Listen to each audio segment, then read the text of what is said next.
الشيطان الرجيم. بسم الله الرحمن الرحيم. اللهم صل على سيدنا ومولانا محمد وعلى آل سيدنا ومولانا محمد وبارك وصل وسلم عليه. ألف لام ميم الله لا إله إلا هو الحي القيوم. نزل عليك الكتاب بالحق مصدقا لما بين يديه وأنزل التوراة والإنجيل. سورة آل عمران دا مدنی سورت ده، 200 آیتونه پکې دي او 10 رکوګانې دي. دی سورت ته سورة آل عمران د دې وجه نه وایي چې په دې کې د آل عمران واقعه الله پاک ذکر کړې ده. او د دې سورت دویم نوم د سورۃ المجادله. سورۃ المجادله د دې وجه نه ورته وایي چې په دې کې د الوهیت د عیسی علیه السلام او په ابنیت د عیسی علیه السلام باندې مجادله او مباحثه او مناظره شوې وه.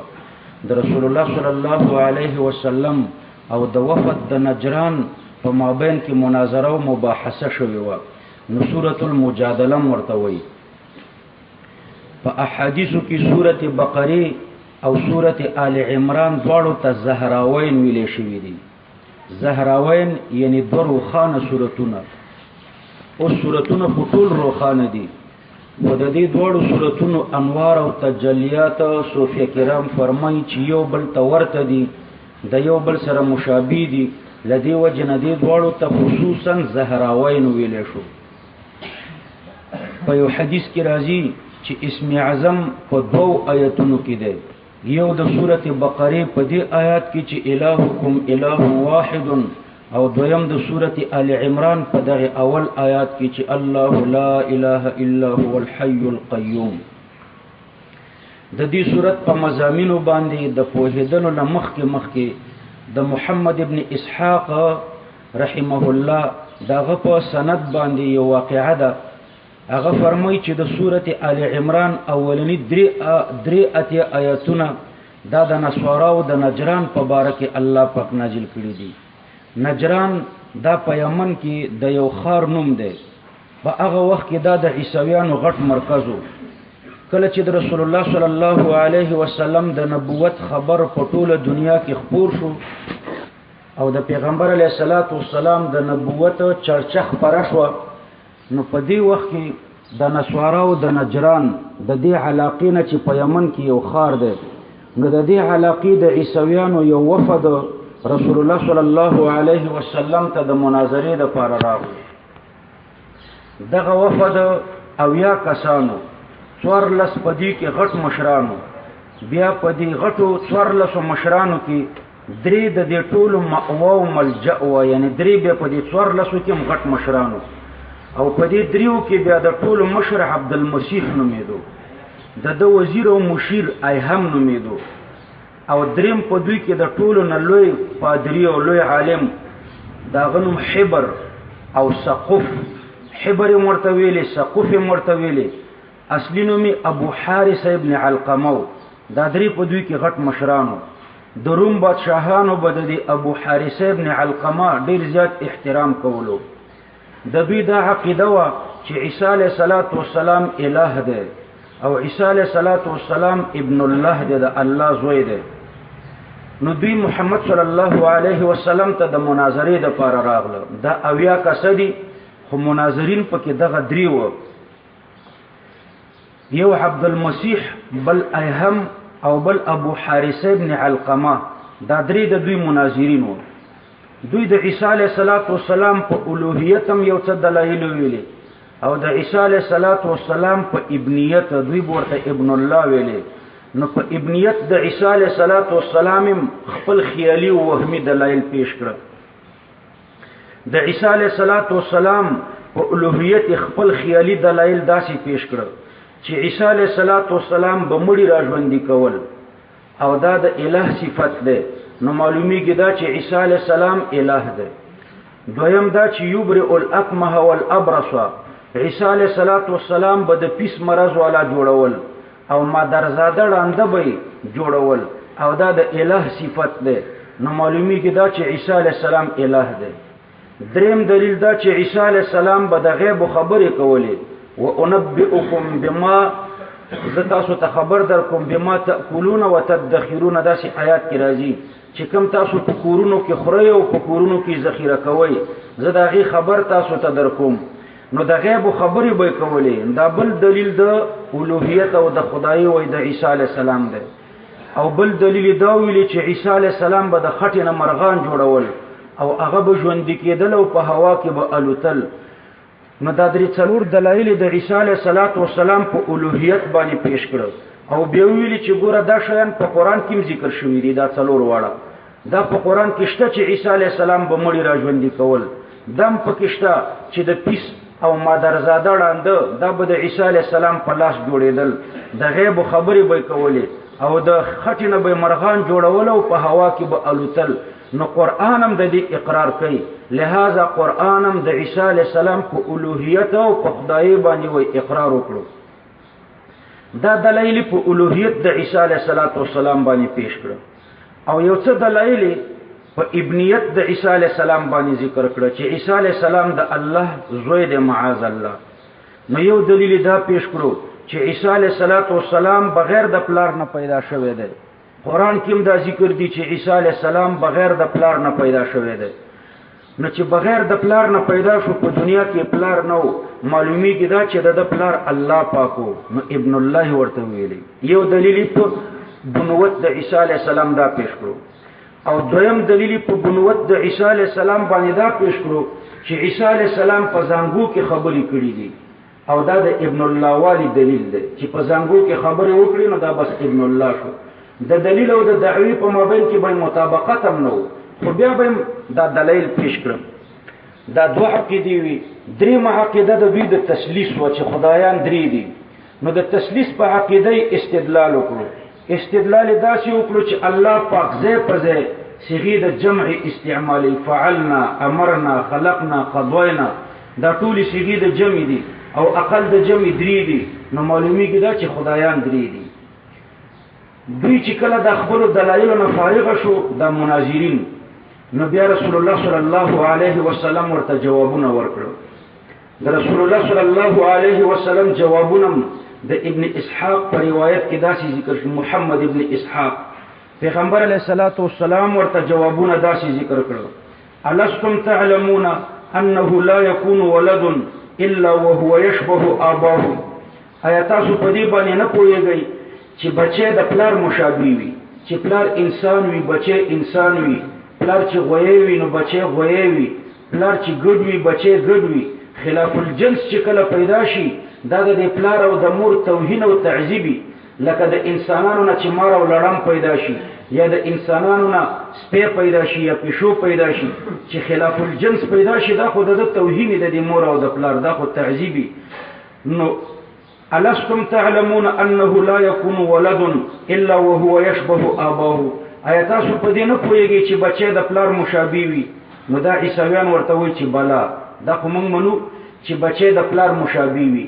نو بیا ورته محمد صلی الله علیه وسلم فرمایي چې یو طرف ته وایي چې بچی د پلار مشابه وي او بیا عیسی علیه السلام د الله زوی ګڼي، حالان کې لیس کمثله شیء، د الله په مثل څه شی نشته.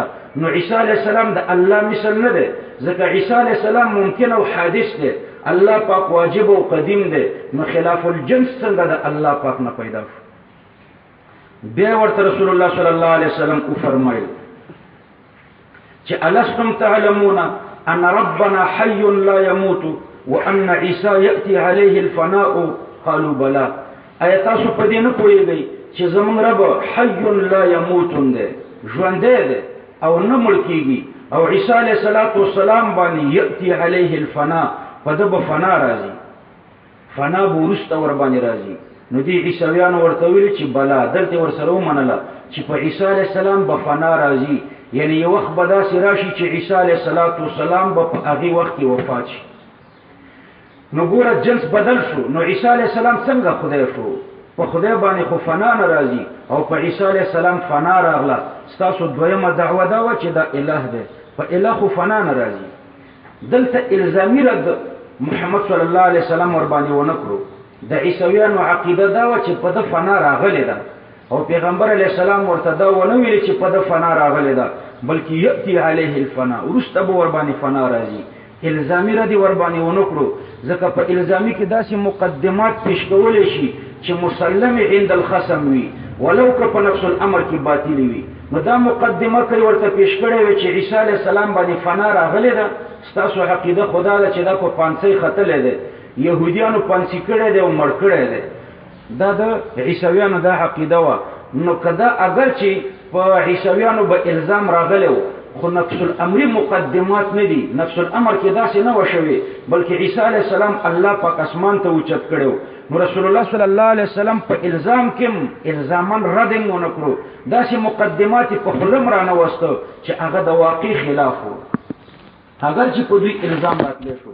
خو بیا هم د واقع خلاف و نو پیغمبر علیه السلام په خوله باندې داسې مقدمات رانه وسته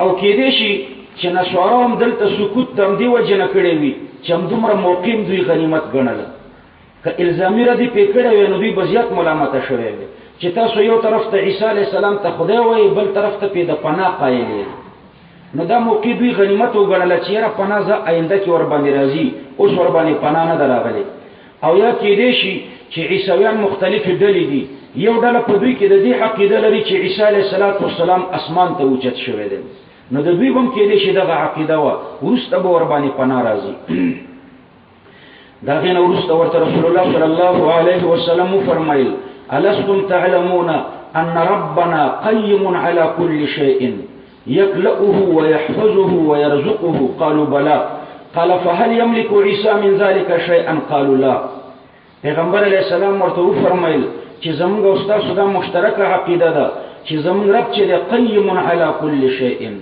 مدبر علی کل د ټولو کائناتو تدبیر الله کوي په اسمان کې وي که په ځمکه کې وي نو د دې ټولو تدبیر الله پاک کوي یکلؤه ویحفظه ویرزقه د دې ټولو حفاظت الله پاک کوي نو آیا عیسی علیه السلام داسې کولی شي نو دوی ورته ویلي چې نه نو چې نشي کولی بیا څنګه خدای شو څلورم ورته محمد صلی الله علیه وسلم وفرمایل الستم تعلمون ان الله لا يخفى عليه شيء في الارض ولا في السماء آیا تاسو په دې نه پوهیږئ چې الله پاک باندې هیڅ شی پټ نه دی نه په ځمکه کې او نه په اسمان کې نو دوی ورته ویلي چې بلا بیا ورته پیغمبر علیه السلام وفرمایل فهل يعلم عیسی من ذلك شیء د الله علم محیط دی او د عیسی علیه السلام علم محیط نه دی نو دوی ورته ویلي چې بلا نو چې علم محیط نه لري هغه څنګه خدای کېدی شي بیا ورته پیغمبر علیه السلام فرمایي فان ربنا صور عیسی فی الرحم کیف شاء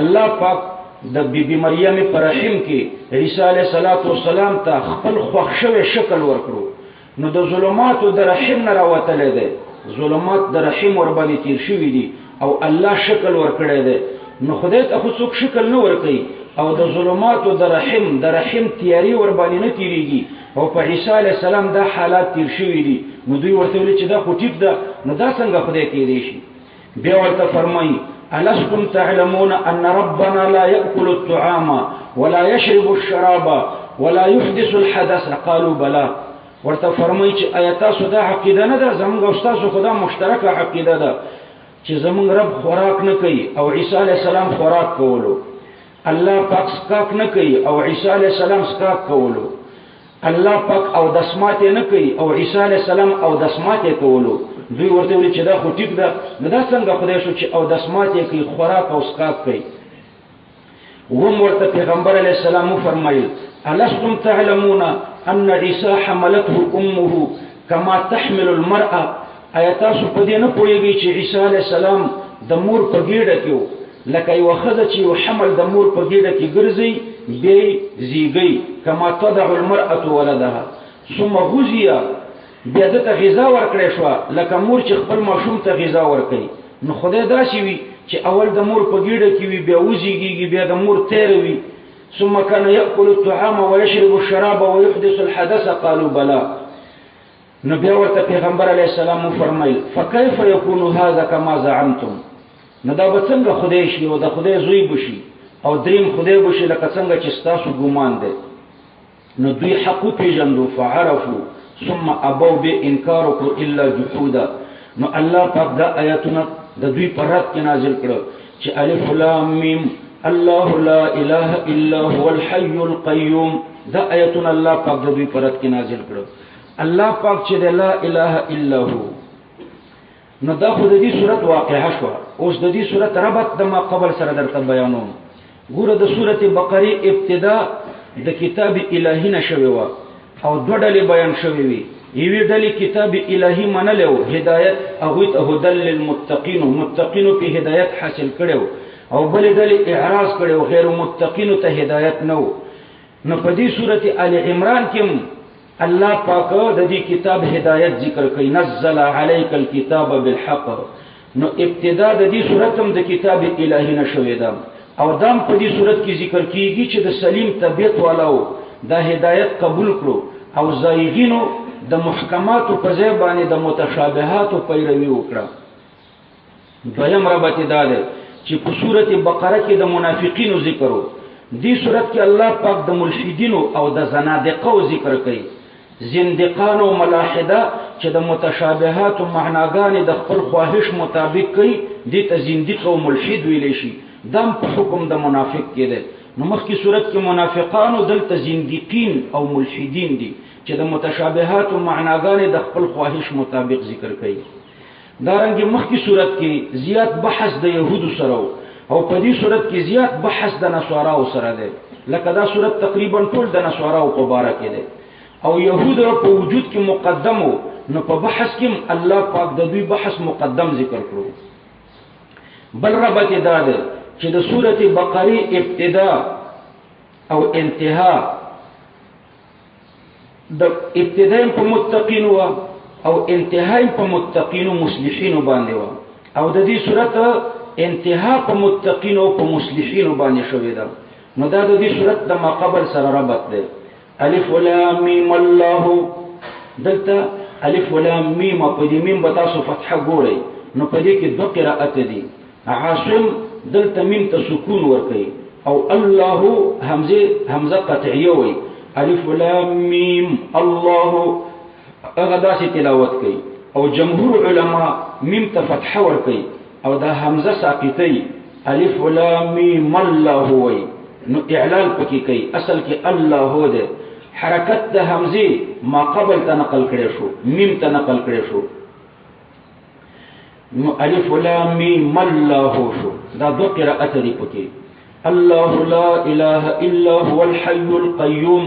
ما تاسو ته ویل واقعا مې درته ذکر کړه چې عیسی علیه السلام د رسول الله صلی الله علیه وسلم د دې وفد د نجران سره مناظره وشوه. نو الله پاک په دې وفد د نجران باندې دلته ردونه کوي او عجیب ردونه ور باندې کوي. فرمای الله لا اله الا هو. فالله لا اله الا هو کې الله لا اله الا هو کې توحید ذاتی ذکر شو. الله پاک چې دی یوازې امدا یو الله دی. الله مبتدا ده، الله لنا فی الجنس ده. الہ اسم د پاره د الله ده، موجودون خبر ده، او دا هو دا ترنه بدل ده. مخکې مې درته ترکیب کړو، بدل سره د خپل مبدل منه نه خبر د پاره د الله، لا سره د اسم او سره د خپل خبر نه دا جمله خبریه، دا ټول خبر د پاره د الله شو. یعنی مستحق د عبودیت یوازې الله پاک دی، بل څوک نه دی. نو دلته توحید ذاتی ذکر شو. نو د تسلیث په عقیده باندې رد راغی چې خدایان درې نه دي، او د دې وفد د نجران عقیده دا و چې خدایان درې دي، د عیسویانو عقیده دا و چې خدایان درې دي. الله په دې تسلیث رد وکړو چې معبود یو دی. الله لا اله الا هو، په دې کې توحید ذاتی د الله پاک راغی. الحي په دې کې په عیسویانو باندې رد ده. الحي د عیسی علیه السلام په الوهیت باندې رد کړي. الحي الله پاک چې ده الحي ده، الله ژوندی دی، یعنی بذاته ژوندی دی. بخلاف عیسی علیه السلام بذاته ژوندی نو.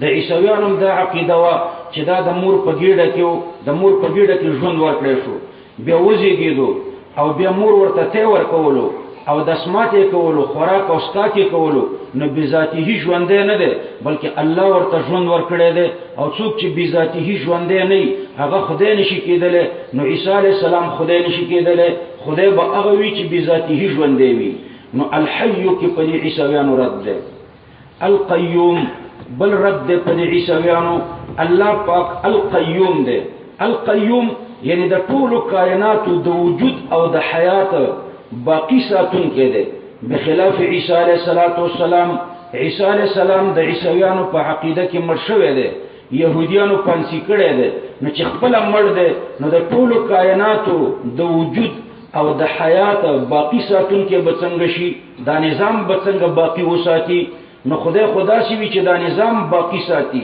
او عیسی علیہ السلام په خپل مړ دی نو دا نظام بڅنګ باقی وساتي نو دا دویم رد شو دریم رد شو په دې عیسویانو باندې څلورم رد په عیسویانو باندې الله پاک دا کوي چې نزل عليك الكتاب بالحق نازل کړی دی الله پاک پتا باندې کتاب په حق باندې یعنی الله احکم الحاکمین دی په دې کې د الله پاک یو صفت ذکر شو چې احکم الحاکمین دی بخلاف عیسی علیہ السلام عیسی علیہ السلام په چا باندې کتابونه نشي نازلولې نو دا به څنګه خدای شي دا رنګي دایو طریقه د استدلال شو چې الله احکم الحاکمین دی بخلاف عیسی علیہ السلام دویمه طریقه د استدلال نزل عليك الكتاب بالحق الله پاک پتا باندې کتاب نازل کړی دی په حق نو الله پاک کتاب نازل کړی دی قران نازل کړی دی نور کتابونه الله پاک نازل کړی دي دا ټول کتابونه په توحید باندې متفق دي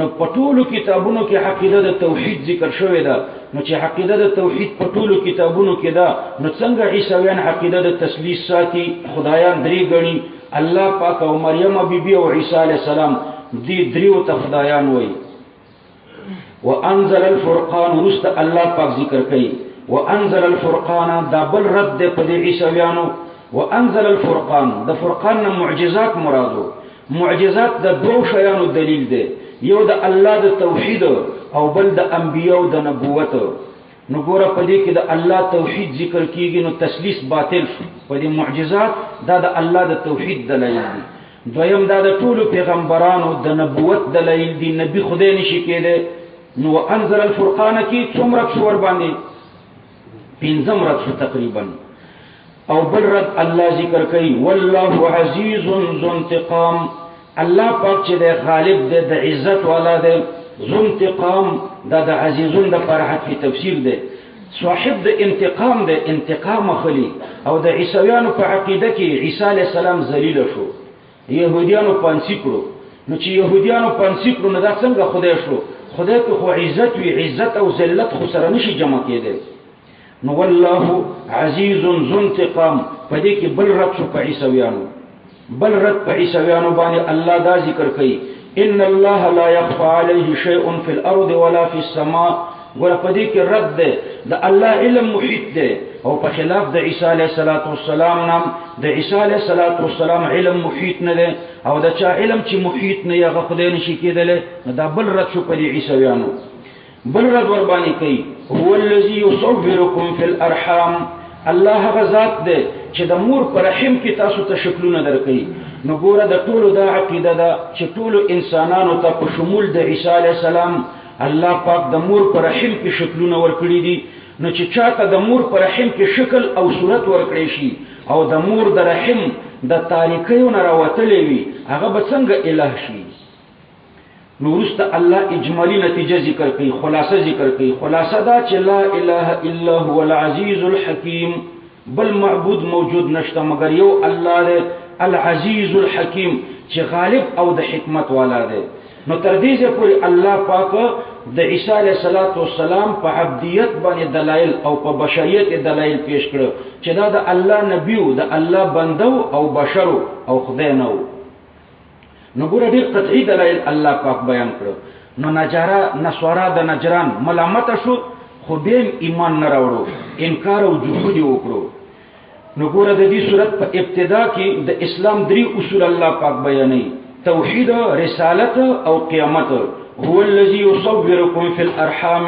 پدې کې حالات د قیامت هم الله پاک بیانوي د مور پر رحم کې چې درته شکل درکړو نو په قیامت کې هم الله پاک بیا راژوندې کوي او دارنګه هو الذي يصوركم في الارحام کې بنور فواید هم به درته ورسته ذکر کوم نو الف لام میم الله اعلم بمراده دې کې مخکې مون تحقیق کړو الف لام میم صرف دا یو خبر مې درته پدې کې وکړه چې ابو عاصم میم ته سکون ورکړي او حمزه ته فتح ورکړي دا سی وایي الف لام میم الله او جمهور علما میم ته فتح ورکړي نصب المیم او حمزه ساقطي الف لام میم الله الله چې لا اله الا هو نشته بل معبود موجود مگر یو الله دی لا اله الا هو ترکیب می درته مخکې ذکر کړو په دې کې د الله توحید ذاتی ذکر شو الحي القيوم دا داسې دی لکه په استحقاق د عبودیت د الله پاک باندې چې دلیل پیش کړی وي الله پاک مستحق د عبودیت دی ولی مستحق د عبودیت دی ځکه الحي حیات ذاتی دی پکې یعنی بذاته ژوند دی په خلاف د عیسی علی السلام نه او په خلاف د غیر الله نه چې دا ژوند ذاتی او نه لري بلکې الله وی ته ژوند ورکړي عطوي ژوند لري القیوم الله پاک قیوم دی قیوم یعنی د ټول کائنات د وجود او د حیات باقی ساتون کې دی او په خلاف د نور مخلوقات په شمول د عیسی علیه السلام نزل عليك الكتاب بالحق الله پاک داسې ذات دی چې نازل کړی دی علیک ضمیر د مخاطب ذکر کړو تفخیم د شان د رسول الله صلی الله علیه وسلم ته اشاره کوي دارنګه علی ذکر کړو الی ذکر نکړو پدې کې عظمت د رسول الله صلی الله علیه وسلم او عظمت او لویوالی د کتاب ته اشاره ده نزل علیک الكتاب نازل کړی دی الله پاک پتا باندې کتاب الله پاک الکتاب کتاب باندې الله تعبیر وکړو کتاب په معنا د جمع سره ده په قران باندې تعبیر ونکړو په دې کې الله پاک دې خبرې ته اشاره کوي چې دا قران د مخکینیو یو سلو څلورو کتابونو د ټولو مضامینو جامع کتاب دی جامع ترین کتاب دی د مخکینیو ټولو کتابونو خلاصه او نچوړ په دې کتاب کې موجود دی نو الکتاب ذکر الکتاب باسم الجنس تفخیما د قران نه تعبیر په الکتاب په اسم جنس باندې وکړو دا د دې کتاب تعظیم ته اشاره ده چې دا د ټولو کتابونو جامع ترین کتاب دی او په دې کې الله دې نقطې ته اشاره کوي چې یوازې دا قران د دې قابلیت لري چې په د باندې اطلاق د کتاب وشي نور کتابونه د دې په مقابل کې داسې دي لکه هغه چې د سره کتابونه نه ګوره دې نقطې ته الله پاک اشاره په دې باندې کوي چې وروسته د تورات او د انجیل نه تعبیر په کتاب باندې نه کوي وانزل التوراة والانجیل او د قران نه تعبیر په کتاب باندې کوي یعنی قابلیت د کتابوالي یوازې په قران کې ده او نور کتابونه د دې په مقابل کې داسې دي لکه کل عدم په هغوی باندې لکه اطلاق د کتاب چې د سره ناجایز وي نزل عليك الكتاب بالحق نازل کړی دی علیک ګوره علیک مفعول به غیر صریحي ده او الكتاب مفعول به صریحي ده نو اول الله پاک علیک ذکر کړو او دې په دې مفعول به صریحي باندې مقدم کړو نو په دې کې د پیغمبر علیه السلام تعظیم ته اشاره ده د پیغمبر علیه السلام تعظیم ته چې نزل علیک استا عظمت په نظر سره قران ته ډیر ده نزل علیک الكتاب دا جمله یا مستأنفه ده اثبات د رسالت پکې بیانېږي او بل رد کیږي په دې عیسویانو باندې چې الله احکم الحاکمین ده کتاب نازل کړی دی او عیسی علیه السلام داسې نه ده او یا دا دویم خبر ده د الله د لپاره الله د دې لپاره یو خبر خو د مستنی جمله و چې لا اله الا هو الحي القيوم او دویم خبر ورتنزل عليك الكتاب بالحق ده خبر آخر د لپاره د لفظ د الله ده او یا داشي ویا الله مبتدا ده نزل عليك الكتاب دا ورته خبر ده او لا اله الا هو دا په من کې ورته جمله معترضه ده نزل عليك الكتاب بالحق الله پاک نازل کړی دی پتا باندې کتاب بالحق یعنی متلبسا بالحق دا د الکتاب نه حال واقع شوی دی حال دا چې دا کتاب متلبس د حق سره دی او یا بالحق حال واقع شوی دی د کتاب نه، یعنی داسې کتاب محقا چې حق ثابتون کې کتاب دی، یا بدل دی په موضع د او بدل من موضع الحال الاول بالحق، نقول یا متلبسا بالحق او یا حال واقع شوی دی محقا بالحق، د دې معنا ده بالصدق فی اخباره، په خپل اخبارو کې رښتینی کتاب دی، او یا بما يحقق انه من عند الله، دا کتاب داسې دلایل باندې مشتمل دی چې هغه ثابتون کې د دې خبرې دي چې دا د الله د طرف نه نازل شوی دی، او یا بعد سببیت د پاره ده. نزل عليك الكتاب، الله نازل کړی دی پتا باندې کتاب بالحق، یعنی بسبب اثبات الحق، د دې لپاره چې حق ور باندې الله پاک حق ثابت کړي. مصدقا دا حال د کتاب نه تصدیق کون کې دی، یا بدل دی د بالحق د موضوعنا بالحق مبدل منه او مصدقا دا ترنه بدل.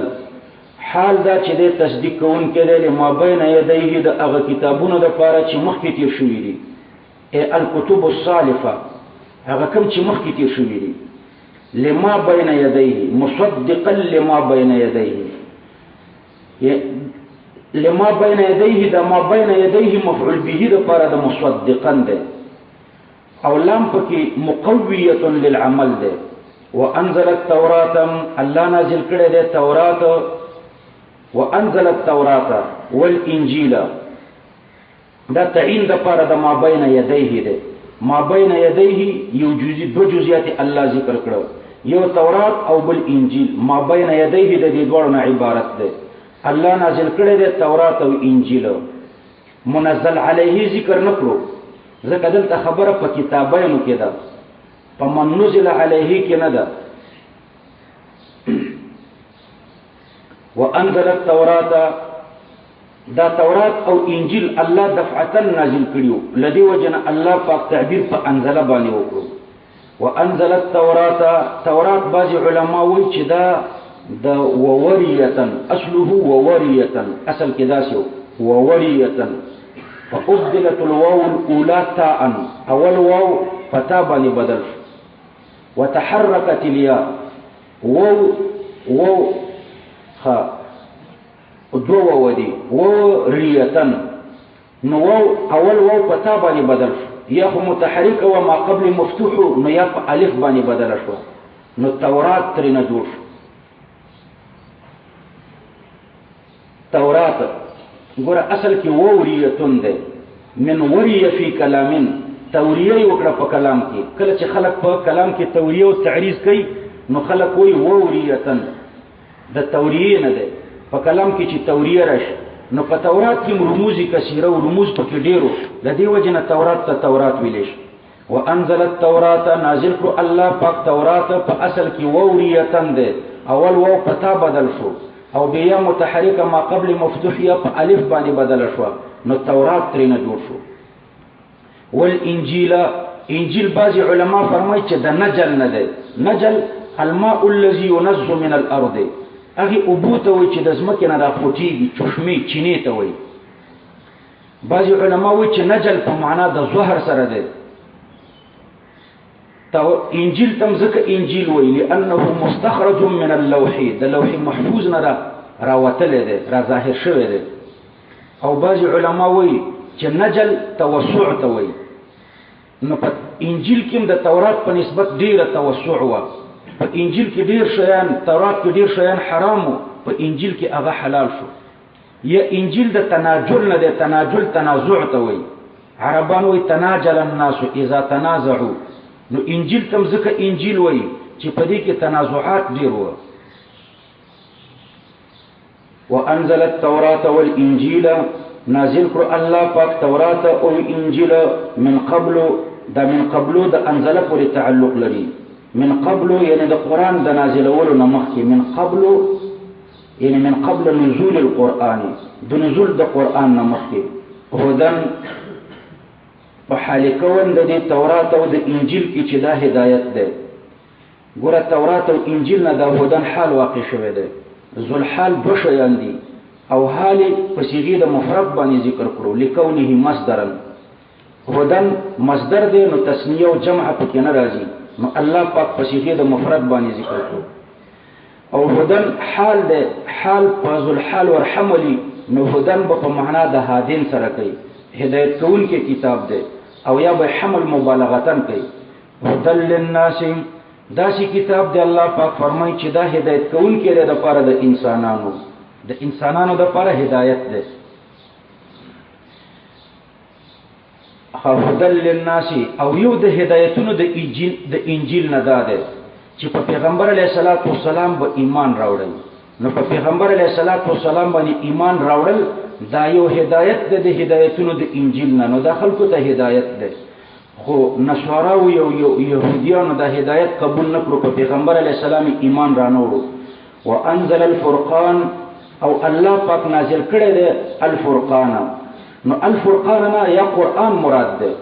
مخکې الله پاک د قرآن ذکر په اسم جنس باندې تعظیما کړو او اوسې په تصریح وکړه چې وانزل الفرقان. په دې کې لویوالي د مرتبه د قرآن ته اشاره ده. او یا وانزل الفرقان د فرقان نه یوازې قرآن نه دی مراد بلکې جنس کتب الهیه ترنه مراد دي، ټول کتب الهیه. بعض علما وایي چې د دین زبور مراد ده. د ټولو نه راجحه معنا ده چې د وانزل الفرقان نه معجزات مراد شي. دا معجزات یو د الله پاک په توحید باندې دلایل دي او بل د پیغمبرانو په پیغمبري باندې دلایل دي. نو عیسی علیه السلام پیغمبر دی، الہ نه دی، الہ یو دی. ان الذين كفروا بآيات الله هغه خلق چې هغوی کفر کړی دی د الله په آیاتونو، چې کافران شوي دي د الله په آیاتونو باندې، لهم عذاب شدید د دوی لپاره به عذاب سخت وي. لهم عذاب شدید، لهم خبر مقدم دی، عذاب شدید دا مبتدا مؤخر ده، خبر مقدم سره د خپل مبتدا مؤخر نه دا خبر د لپاره د ان ده په ان الذين كفروا کې. لهم عذاب شدید دا تنکیر د تفخیم او د لویوالي د لپاره ده. الله دې خبرې ته اشاره کوي چې دا عذاب دومره لوی عذاب دی چې لا يقدروا قدره، د دې اندازه چاته نه معلومیږي. والله عزیز ذو انتقام، بشک الله پاک چې دی عزیز غالب دی، ذو انتقام دا ورته عطفي تفسیر دی د انتقام والا دی. نو د عزت او د انتقام والا دی، په خلاف د عیسی علیه السلام نام هغه خو د يهودیانو په عقیده کې پانسی شو. نو چې پانسی شو پانسیواله او په دار باندې راځړول دا خو ذلت دی. نو د عیسویانو په عقیده کې عیسی علیه السلام ته ذلت ملاو شوی دی. نو دا الزامی رد دی په دوی، نو دا الہ نشي کېدلی. ان الله لا يخفى عليه شيء في الارض ولا في السماء، بشک الله پاک چې دی لا يخفى عليه شيء نه دی پټ په الله پاک باندې هیڅ شی، فی الارض ولا فی السماء، نه په ځمکه کې او نه په اسمان کې، یعنی د الله علم محیط دی، په خلاف د علم د عیسی علیه السلام نه. د عیسی علیه السلام علم چې د علم محیط نه دی او د چا علم چې محیط نه هغه الہ نشي کېدلی. نو عیسی علیه السلام الہ نشي کېدلی. هو الذي يصوركم في الارحام، الله هغه ذات دی چې تاسو ته شکلونه درکړه فی الارحام د مور پر رحم کې. فی الارحام دا حال ده، یصورکم د دې کوم نه حال واقع شوی ده. حال دا چې تاسو د مور پر رحم کې وای الته الله درته شکل درکړو. تصویر جعل الشیء على صورة لم يكن عليها، چې مخکې په صورت باندې نه او نوې چاته کوم یو صورت ورکی، صورت چې له هيئه يكون عليها الشيء بالتالیف. الله تاسو ته شکلونه درکړه. حال دا چې تاسو د مور پر رحم کې وای. نو عیسی علیه السلام تم الله شکل ورکړو. حال دا چې عیسی علیه السلام د مور پر رحم کې وو. کیف یشاء، څرنګه چې د الله خوښه نو د خپل خوښې مطابق تاسو ته شکل درکړو. په دې کې الله دې خبرې ته اشاره کوي چې د انسانانو د شکلونو اختلاف دا د مادي او د طبیعت تقاضا نه ده، بلکې دا اختلاف د الله پاک د مشیت او د اراده تابع دی. لا اله دا نتیجه د پاره د ما قبل ده. خلاصه دا چې لا اله الا هو العزیز الحکیم، نشته بل معبود موجود یا نشته بل معبود ممکن الا هو مگر یو الله دی العزیز الله غالب دی او الحکیم د حکمت والا دی. هو الذي انزل عليك الكتاب منه آيات محكمات هن الكتاب واخر متشابهات. هو الذي انزل عليك الكتاب الله غزات دې چې نازل کړو پتا باندې کتاب منه آیات محکمات بعضی په آیاتونو کې بعضی په قرآن کې آیات محکمات محکم آیاتونه دي هن الكتاب چې هغه آیاتونه الكتاب دي اصل د پاره د کتاب دي و اخر متشابهات او نور آیاتونه چې دي هغه متشابهات دي. نو په دې ځکه الله پاک د قرآن په آیاتونو کې تقسیم کوي چې د قرآن آیاتونه په دوه قسمه دي محکمات او متشابهات. هو الذي الله غزات دے انزل عليك الكتاب چې پته کتاب نازل کړو. اول درته ترکیب وکم او بیا ورسته درته تحقیق وکم. انزل عليك الكتاب منه دا خبر مقدم ده آیات دا مبتدا مؤخره ده دا یو ترکیب. نو بیا به ترجمه دی آیات محکمات چې دي منه دا د قرآن آیاتونه دي. نو ګوره آیات محکمات چې دي دا د قرآن آیاتونه دي. دویم ترکیب پکې دا دی چې منه مبتدا ده او آیات محکمات دا خبر ده. نو منه په معنا د بعضو من په معنا د بعضو مبتدا واقع کېږي بعضه آیات محکمات. دا ترکیب ذکر راجح ده چې په دې ترکیب کې مقصودی اصلي ذکر شو چې هغه تقسیم د قرآن ده محکمات او متشابهات ته. اصل مقصود دلته تقسیم ده او تقسیم به په دې دویم ترکیب کې راځي چې منه مبتدا شي آیات محکمات دا ورته خبر شي. محکمات دا صفت د پاره د آیات ده. نو الله پاک فرمای الله غزاد دې چې نازل کړو پتا باندې کتاب داسې کتاب بعضه آیات داسې می ترجمه غلطه وکړه داسې د صفت ترجمه ده دلته دا صفت نه ده. منه بعضه آیات محکمات دا جمله مستأنفه ده. نو جمله مستأنفه ده تقسیم د آیاتونو د کتاب ته په اشاره ده. او یا منه آیات مبتدا سره د خپل خبر نه په حیز د نسب کې ده بنا بر حالیت. حال دا چې بعضی آیاتونه پکې محکمات دي او بعضی پکې متشابهات دي نو د حالیت معنا ده یا د حالیت معنا او یا جمله مستأنفه ده. نو منه آیات محکمات صفت د پاره د آیات ده. بعضی آیاتونه چې دي پکې محکمات دي هن الكتاب و اخر یعنی و آیات اخر و اخر صفت د پاره د موصوف محذوفه ده چې و آیات اخر نور آیاتونه دا و آیات اخر دا به عطف کوي په مخ کې آیات محکمات باندې یعنی و آیات اخر نور آیاتونه چې دي اخر جمع د اخرى ده او اخرى د دې معنا د اشد تاخرا لك جاءني زيد ورجل اخر یعنی جاءني زيد ورجل اشد تاخرا منه بیا نقل شو معنا د غیرو ته جاءني زيد ورجل اخر یعنی غیرو. نو د رجل اخر معنا ده جاءني زيد ورجل اخر یعنی ورجل غیر زید یو بل سړی راته راغی چې هغه غیر د زید نو دلته هم په معنا د غیرو سره و اخر یعنی غیر المحکمات د محکمات نه غیر نور آیتونه چې دي متشابهات دا متشابهات دي. نو ګوره دلته اخر په معنا د غیرو سره شو د معنا د تفضیل نه مجرد شو. نو په امور ثلاثه چې هغه صيغه د اسم تفضیل په دریو طریقو استعماليږي دلته په دریو طریقو مستعمله نشوه.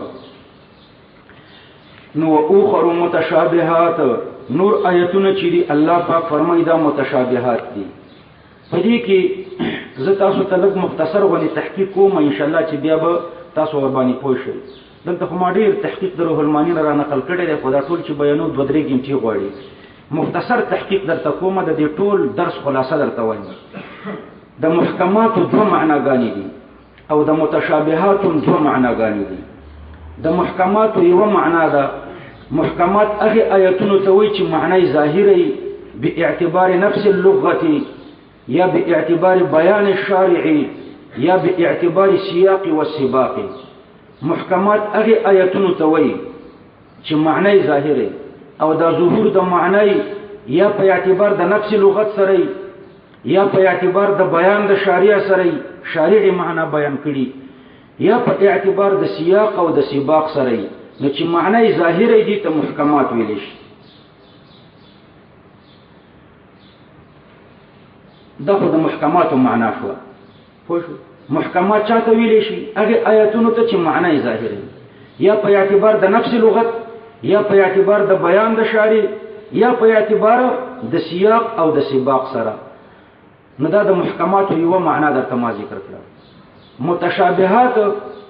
متشابهات دي ته وایي چې د معنا مرادی په تعین کې اشتباهي. نو چې د معنا مرادی په تعین کې اشتباهي او امر اضافي د مختلف درجات لري، لہذا متشابه په دوه قسمه ده. یو متشابه بالمعنى الحقيقي او دویم متشابه بالمعنى الاضافي. متشابه بالمعنى الحقيقي چې د معنا مراد د معلومولو هیڅ امید او ذریعه او امکان نه، لکه مقطعات قرآنیه. د مقطعات قرآنیه معنا مراد نه لغت بیان کړی ده، نه شریعت بیان کړی ده، او نه د سیاق او د سباق نه رافهمیږي. نو دې ته متشابه بالمعنى الحقيقي وایي. په دې دنیا کې امید نشته ده، ذریعه او سبب او امکان نشته چې موږ د دې مقطعاتو په معنا باندې پوه شو. دې ته ویل شي متشابه بالمعنى الحقيقي. پوه شو؟ د متشابه تعریف کوم ذکر کنه. متشابه چاته وایي؟ چې د معنا مراد په تعین کې اشتباهي، او به ما درته ویل چې اشتباهي او امر اضافي ده، مختلف درجات لري، لہذا متشابه په دوه قسمه ده. یو متشابه بالمعنى الحقيقي او دویم متشابه بالمعنى الاضافي. متشابه بالمعنى الحقيقي دی ته وایي چې د معنا مراد د معلومولو امید ختم شوی، د معنا مراد د معلومولو ذریعه او امکان نه، لکه مقطعات قرآنیه. نو ګوره دلته د دې معنا نه لغت بیان کړی دا، نه شریعت بیان کړی دا، او نه د سیاق او د سباق نه رافهمیږي. نو په دې مقطعاتو کې تشابه دا د متشابهاتو نه دي بالمعنى الحقيقي. دویم متشابه بالمعنى الاضافي. متشابه بالمعنى الاضافي دا دې ته وایي چې په آیات کې اجمال یا ابهام یا اشتراک وي. یو آیات ته اجمال پکې دی یا ابهام پکې دی یا اشتراک پکې دی. د دې اجمال ابهام او د اشتراک د وجه نه په معنا مراده کې خفا راغلی ده. نو متشابه بالمعنى الاضافي دا مجمل تم ورزي، مؤول تم ورزي، مشترک تم ورزي. نو دا متشابه بالمعنى الاول یعنی متشابه بالمعنى الحقيقي دا غي په معنا مراده صرف الله پويږي. او دا متشابه بالمعنى الثاني، متشابه بالمعنى الثاني ما چاته ویلي چې په معنا مراده کې خفا راغلي وي، یا د ابهام د وجنه یا د اجمال د وجنه یا د اشتراک د وجنه. نو مجمل تم ورزي، مؤول تم ورزي، مشترک تم ورزي. نو دا متشابه بالمعنى الثاني د دې په معنا مراد راسخین فی العلم، د خپل علم او د فهم په مقدار باندې پوهیږي. نو د خپل علم او د فهم په مقدار باندې دوی په دغه متشابهات بالمعنى الثاني په دې کې سوچ کوي، د محکماتو طرف ته راځي کوي، او د غور او د فکر نه وروسته ورته یو معنا بیانوي. دا مې یو خبره په محکمات او متشابهاتو کې درته وکړه چې محکمات دي ته وایي چې معنی ظاهري باعتبار نفس اللغة یا باعتبار بیان الشارعي یا باعتبار السیاق والسباق، او متشابه دي ته وایي چې په معنا مراده کې اشتباهي، او دا اشتباهي او امر اضافي ده، مختلف درجات لري. لہذا متشابه په دوه قسمه ده. متشابه بالمعنى الحقيقي چې په معنا مراده یوازې الله پوهیږي، او متشابه بالمعنى الاضافي چې په معنا مراده راسخین فی العلم د خپل فهم او د فکر په مقدار باندې پوهیږي. دویمه مسله د متشابهات او د محکمات په باره کې درته ذکر کوم. د متشابهات په تاویل کې د سلف دوه قولونه دي، د اسلاف دوه قول دي د متشابهات د معنا مراد په باره کې. نو د متشابهات تاویل شته او کنه شته، په تاویل علما پوهیږي کنه پوهیږي. نو په دې کې دوه قولونه دي. یو قول پکې دا دی چې د متشابهات معنا یوازې الله ته معلومه ده، دا د ابی ابن کعب د حضرت عائشہ او د حضرت عبد الله ابن عباس رضی الله عنهما قول دی د ابی ابن کعب هم دا یو قول دی او د حضرت عائشہ رضی الله عنها هم دا یو قول دی چې د متشابهات معنا یوازې الله ته معلومه ده بل چاته نه ده معلومه او د عبد الله ابن عباس رضی الله عنهما یو روایت دی یو بل روایت مشته خو یو روایت دا دی چې د دې معنا مراد یوازې الله ته معلومه ده د دې په تعویل یوازې الله پوهیږي دا یو قول دی او دویم قول پکې دا دی چې راسخین فی العلم هم ورباندې پوهیږي الله پاکم د دې متشابهات په معنا مراد پوهیږي الله پاکم پوهیږي او راسخین فی العلم هم ورباندې پوهیږي دا د امام مجاهد د ربيع ابن انس قول دی او د عبد الله ابن عباس رضی الله عنهما یو روایت دی خو ګوره د دې دواړو فریقینو په مابین کې نزاع لفظي ده اول فریق ولاوی چې د متشابهات معنا یوازې الله ته معلومه ده نو اداوی مراده متشابه بالمعنى الحقيقي ده متشابه بالمعنى الحقيقي د دې معنا مراده یوازې الله ته معلومه ده دویم فریق ور سره په دې کې اختلاف نه کوي او دا دویم فریق چې وایي چې د متشابهات په معنا راسخین فی العلم هم پوهیږي نو د دوی مراده متشابه بالمعنى الاضافي ده د متشابه دا دویمه معنا ده متشابه بالمعنى الاضافي چې مجمل مؤول او مشترک تم ورزي نو متشابه بالمعنى الاضافي د دې په معنا باندې راسخین فی العلم هم پوهیږي او اول فریق د دوی سره په دې کې اختلاف نه کوي نو دای په کې محاکمه شو اول فریق ولا وای چې د متشابه په معنا مراد یوازې الله پوهیږي نو متشابه بالمعنى الحقيقي مراد ده دویم فریق ولا وای چې د متشابه په معنا باندې راسخین فی العلم هم پوهیږي نو دا غوی متشابه بالمعنى الاضافي مراد ده متشابه بالمعنى الاضافي مجمل مؤول او مشترک ته ورتلو کنه ان شاء الله چې پوه شو دا دوه مسلې په مجمل په متشابه او په محکم کې مې درته دوه مسلې ذکر کړې دریمه مسله درته دا ذکر کوم چې دلته په دې آیات کریمه کې اختلاف دی د دې په وقف کې وما يعلم تاويله الا الله والراسخون في العلم د دې په وقف او په عطف کې د سلف دوه قول دي یو قول پکې دا دی چې دلته په الا الله وقف لازم دی وقف لازم دی ضروری دی نو والراسخون في العلم دا به جمله مستأنفه عطف نشته وقف دی یعنی راسخون في العلم د متشابهات معنا مراد الله تسپاری چې دې ته تفویض وای نو عقیده د تفویض دا ده چې دلته وقف وکي وما يعلم تاويله الا الله فتاويله په معنا مراد د متشابهات یوازې الله پويږي والراسخون دا ځان ته جمله ده والراسخون في العلم راسخون في العلم هم عقیده د تفویض لري چې د متشابهات په معنا مراد یوازې الله پويږي نو دا یو قول چې دلته وقف دی او دویم قول پکې دا دی چې وما يعلم تاويله الا الله دلته وقف جائز دی خو لازم نه دی یعنی دام جائز ده چې والراسخون دا لفظ په لفظ د الله ور عطف کی او دام جائز ده چې دا جمله مستأنفه کې عطف نه کینو دواړه جائز دي نو عطف هم جائز دی وقف هم جائز دی دویم قول پکې دا شو عبد الله ابن عباس رضی الله عنهما فرمایي انا من الراسخين في العلم انا اعلم تاويله زه من الراسخين في العلم او زه د متشابهات په معنا مراد باندې پويګم لیکن دا نظام ګور لفظي ده دا دویمه نظام په دی وقف او په عطف کې لفظي ده وجه دا ده کله متشابهاتنا متشابه بالمعنى الحقيقي واخلي چې په معنا مراد یوازې الله پويږي نو کدا معنا مراد شي نو بیا وقف لازم ده وما يعلم تاويله الا الله هو ضمیر متشابه بالمعنى الحقيقي تراجي کې نو بیا به وقف کوي د متشابه بالمعنى الحقيقي په معنا مراد او تاویل باندې یوازې الله پويږي بل څوک نه پويږي نو که متشابه بالمعنى الحقيقي واخلي نو بیا به وقف کوي وقف لازم او ضروری دی لکه اول مسلک والا چوي او که متشابه بالمعنى الاضافي واخلي نو بیا وقف او عطف دواړه جایز دي عطف هم جایز دی ځکه چې محکماتو پروجو کولو راسخینم بقدر الامکان په ظاهري او لفظي مفهوم پويږي د متشابهاتو بالمعنى الاضافي په ظاهري مفهوم باندې لفظي مفهوم باندې راسخین فی العلم پوهیږي نو عطف جایز او وقف هم جایز دی ځکه اصل حقیقت او اصل کنها او مصداق خارجي دا د متشابه بالمعنى الاضافي یوازې الله ته معلوم دی. د متشابه بالمعنى الاضافي یو لفظي مفهوم دی، لفظي په مطلب باندې کوشي ظاهري او لفظي مفهوم دی، او بل اصل حقیقت اصل کنها او مصداق خارجي دی. نو ظاهري او لفظي مفهوم راسخین فی العلم ته معلوم دی، او اصل کنها او اصل حقیقت او مصداق خارجي چې یوازې الله ته معلوم دی.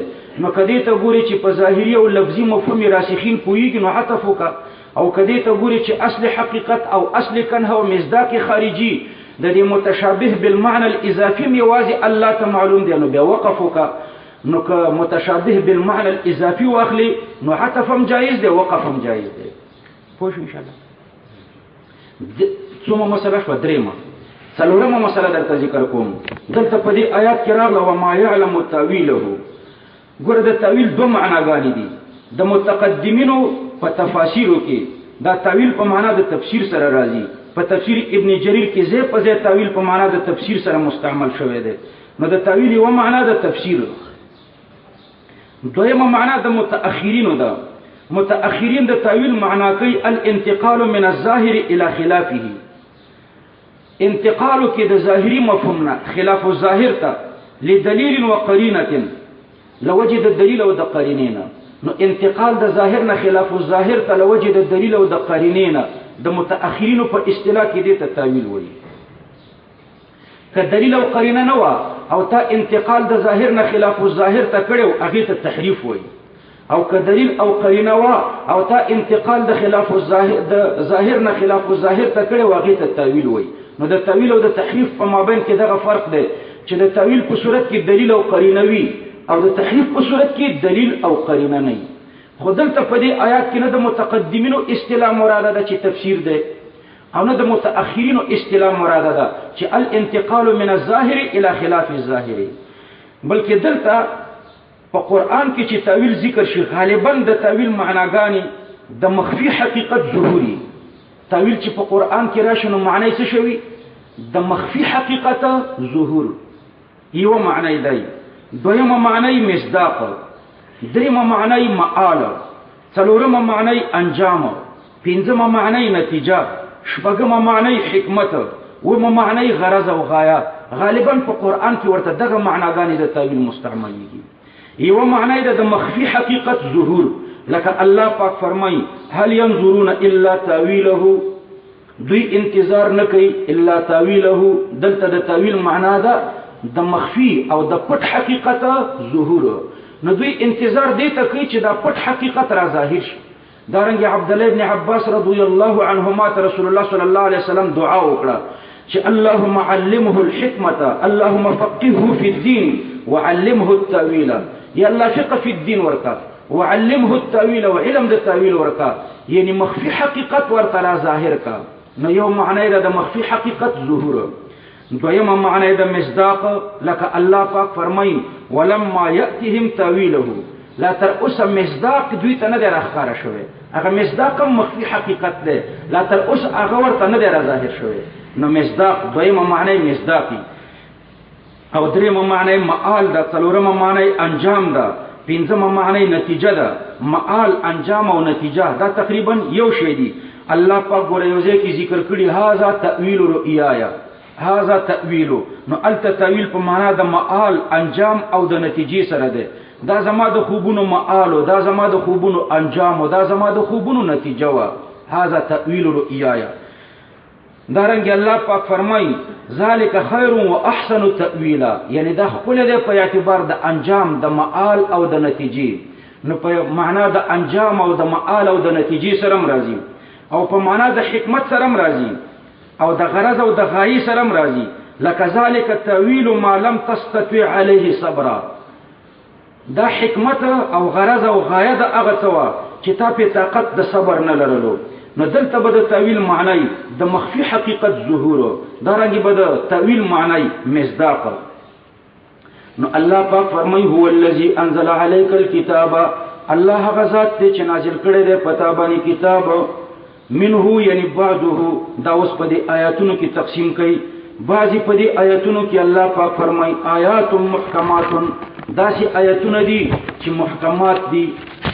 بعضی آیتونه محکمات دي یعنی معنا او مفهومي ظاهر ده معنا مراد ظاهره ده لوجد لغت نه په اعتبار د لغت یا په اعتبار د شریعت یا په اعتبار د سیاق او د سباق سره معنا مراد ظاهره ده هن ام الكتاب دا آیتونه چې دي چې معنا مراد ظاهره ده ام الكتاب دا اصل د پاره د کتاب ده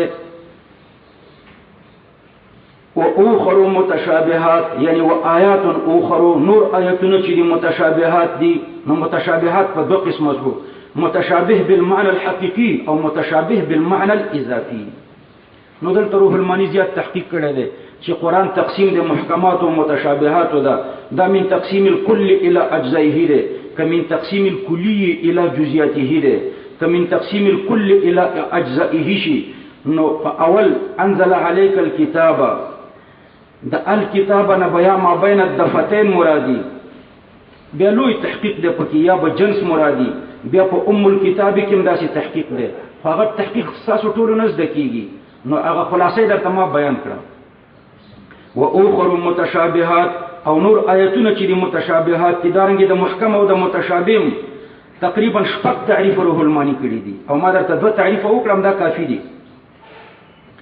فاما الذين ودي خو پېښو ان شاء الله یو بل خبر بدرته وکم چې دلته خو د آیتونو تقسیم شو محکم او متشابه ته او په سورته هود کې الله ټول قران ته محکم ویل دی کتاب احکمت آیاته او په سورته زمر کې ټول ته متشابه ویل شوی دی کتابا متشابهه او دلته الله تقسیم وکړو محکم او متشابه ته نو ګوره په سورته هود کې الله پاک فرمایلی دی احکمت آیاته نو الته محکم اصطلاحي نه دی مراد محکم لغوي مراد دی په معنا د مضبوط او د مستحکم سره او دارنګه په سورته زمر کې چې الله ټول قران ته متشابه ویل دی نو متشابه اصطلاحي نه دی مراد متشابه اصطلاحي خو متشابه بالمعنى الحقيقي وبالمعنى الاضافي الته د متشابه نه مراد مماثل فی الفصاحه والبلاغه دی د قران ټول آیتونه یو د بل سره مماثل دي په فصاحت او په بلاغت کې پدې پدې آیتونو کې غرض سره د ما قبل سره ربط سره چې الله پاک د قران آیتونه تقسیمي محکم او متشابه ته غرض رد ده په نسواراو باندې نسواراو بداویل چې الله پاک په قران کریم کې عیسی علی السلام ته کلمت الله او روح الله ویل ده بس همدا وای زموږ د دعوی د پر کافی دی چې عیسی علی السلام خدای دی او ابن الله دی ځکه تاسو قران کې مرته روح الله او کلمت الله وای نو الله پاک دلته په دوی باندې رد کوي چې واجه د کلمت الله او روح الله په ځای پرېدا د قران ټول آیتونه بعضی محکمات دي بعضی متشابهات دي د محکمات معنا ظاهره ده او د متشابهات په معنا یوازې الله کویږي نو د متشابهات رجعه به محکمات ته کوي اوس په محکم آیتونو کې عیسی علی السلام ته عبد الله ویل شوی دی او بشر ورته ویل شوی دی دا په محکماتو کې او دغه کلمت الله او روح الله دا د متشابهات بالمعنى الاضافي نه ده نو د دې بداسي معنا ذکر کوي چې کومه د محکماتو سره مناسبه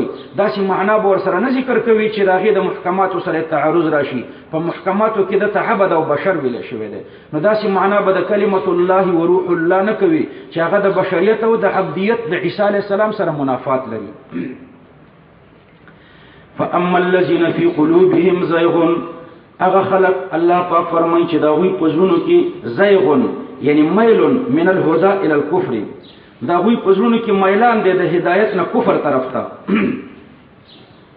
فيتبعون ما تشابه منه نو هغه تابعيږي ما تشابه د دې متشابهات په سي ګرځي ما تشابه منه نو وی تابعيږي پیروي کوي د ما تشابه د متشابهات پیروي کوي اول د متشابهات پیروي کوي ابتغاء الفتنه د پاره د لټولو د فتنې په مابین د عوامو کې و ابتغاء تاویله دا ورته حذف تفسیر ده او د پاره د لټولو د تاویل یعنی تاویله من عند نفسه غیر مطابق مع المحکم د خواهش مطابق و معنا ذکر کوي چې د محکم سره هغه برابر نه وما يعلم تاویله او نه پوهیږي د دې په تاویل الا الله والراسخون في العلم دا عقیده د تفویض ده راسخون فی العلم چلی یقولون اغوی وی چې آمنا به زمون په دې متشابهات باندې ایمان ده کل من عند ربنا دا ټول چې دي من عند ربنا دي وما يذكر الا اولو الالباب او پن ناخلی مگر اولو الالباب. نو د دې آیات انتهای په اولو الالباب وکړه. نو الله پاک دراسخون فی العلم تعریف کوي چې راسخون فی العلم هغه دي چې زړونه د نفسانی خواهشاتو په وجه کاږه او خراب شوي نه وي، تر څو چې د عقل نه د نفسانی خواهشاتو رنگ لري نشي، تر هغې پورې سړی راسخ فی العلم نشي کېدلی. د رسول الله صلی الله علیه وسلم نه د راسخینو فی العلم په باره کې تپوس وشو چې راسخین فی العلم چاته وایي. رسول الله صلی الله علیه وسلم ورته جواب ورکړو چې راسخون فی العلم هغه خلق دي من برت یمینه وصدق لسانه واستقام قلبه ومن عف بطنه وفرجه فذلك من الراسخین فی العلم.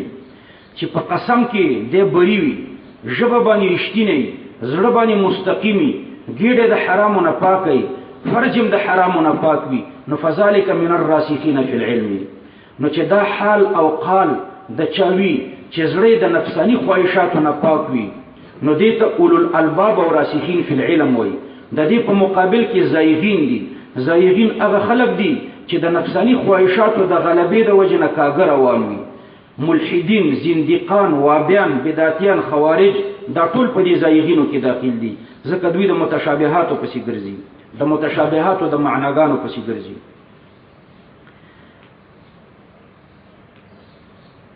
دغه مې ته بیان کړو. صحیح. راسخین فی العلم څوک دي؟ ما ته بیان وکړو. راسخین فی العلم هغه څوک دي؟ شاباسي د اولو الالباب دي. الله تعالی تعبیر په اولو الالباب باندې کړی دی چې دا غوی زړونه د نفسانی خواهشاتو په وجه کاږه او خراب نه وي. او دارنګه حدیث مم درته بیان کړو چې من برت یمینه وصدق لسانه واستقام قلبه ومن عف بطنه وفرجه فذلك من الراسخین فی العلم. یعنی چې زړه د نفسانی خواهشاتو نه پاک وي، دغه قال او حال وي، نو دې ته راسخین فی العلم وایي.